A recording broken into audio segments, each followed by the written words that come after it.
ইসলামী bank বাংলাদেশের অন্যতম একটা বড় ব্যাংক। এই ব্যাংকের প্রতি মানুষের অগাধ আস্থা আছে, কিন্তু এই ব্যাংকে অনিয়ম, লুটপাট এগুলোরও শিকার হয়েছে ব্যাংকটি। তো এরকম একটা সিচুয়েশনে আপনাকে দায়িত্ব দিল, আপনি ব্যাংকটিকে কোথায় নিয়ে যেতে চান, কী পরিকল্পনা, কিভাবে কাজ করবেন? ধন্যবাদ। আমি প্রথমেই মহান রাব্বুল আলামিনের প্রতি কৃতজ্ঞতা জানাচ্ছি। বাংলাদেশ ব্যাংক অথরিটি যে আমার উপর আস্থা রেখেছে সেই জন্য তাদেরকে ধন্যবাদ জানাচ্ছি। আমি দীর্ঘ প্রায় 35 বছর কেন্দ্রীয় ব্যাংকে চাকরি করেছি। ব্যাংকিং সেক্টর সম্বন্ধে মোটামুটি আমার ধারণা আছে। তবে ইসলামী ব্যাংকের বিষয়ে যেটা আপনি বললেন, হ্যাঁ, আমি শুনেছি যে ইসলামী ব্যাংকের নানাবিধ সমস্যা আছে। তো আমি এটাও জানি যে ইসলামী ব্যাংক ছিল বাংলাদেশের সেরা বেসরকারি ব্যাংকের মধ্যে 1 নম্বর ব্যাংক, এবং শুধু বাংলাদেশেই না, বাংলাদেশের বাইরেও তার ভাবমূর্তি ছিল অনেক উজ্জ্বল।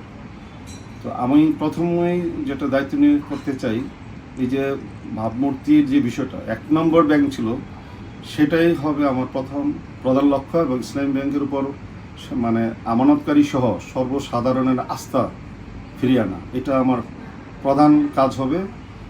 এবং পেশাদারিত্বের সাথে ইসলামী ব্যাংক চলবে, এবং বাংলাদেশ ব্যাংকের যে রুলস রেগুলেশনস আছে এবং তা একদম কড়াইগন্ডা, আমি শব্দটা বলতে চাই, টোটো এটা পালন করা হবে।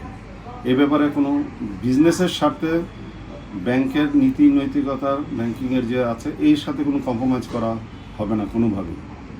আর যেহেতু বাংলাদেশ ব্যাংক আমাকে এই দায়িত্বে পাঠিয়েছেন, আমি অবশ্যই চাইব দেশের কেন্দ্রীয় ব্যাংকের যে উদ্দেশ্য, পুরো ব্যাংকিং সিস্টেমকে একটা উন্নত পর্যায়ে নিয়ে যাওয়া, জনসাধারণের আস্থার জায়গায় নিয়ে যাওয়া, আমি কেন্দ্রীয় ব্যাংকের যে আমার প্রতি যে আস্থা রেখেছে কেন্দ্রীয় ব্যাংক, সেই আস্থার আমি পূর্ণ বাস্তবায়ন করার চেষ্টা করব। জি, অনেক ধন্যবাদ আপনাকে, আপনাদের শুভকামনা। ধন্যবাদ আপনাকে।